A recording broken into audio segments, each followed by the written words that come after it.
نن به زه ګورم چې د خوږ پیغمبر اسلام د دې پاک قرآن پاک ویډیو تاسو څومره شیر کوئ او څومره د پیغمبر اسلام امتیان ته ورسوئ. ډېر د ګانو ویډیوګانې هم شیر کړي وي، ډېره مینه هم وله ورکړي وي، ډېر ریپوسټ هم پکې والي وي او ډېرې کمنټس هم وله کړي وي.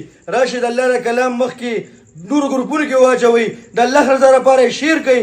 داسې خلک به وي چې هغه د قرآن پاک مرمت کوي، هغوی به موږ سره رابطه وکړي په دې نمبر باندې 0319 موږ ته د مرمت د کسانو ضرورت دی.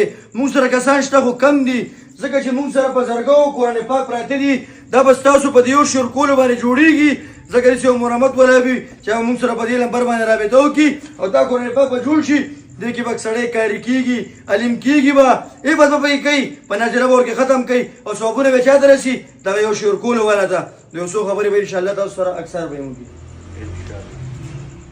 دوستانو سلیم بھائی حقیقت وای دلته زیات قرآن پاک پراته دي چې هغه ضعیف دي، د مرمت نه پاتې دي.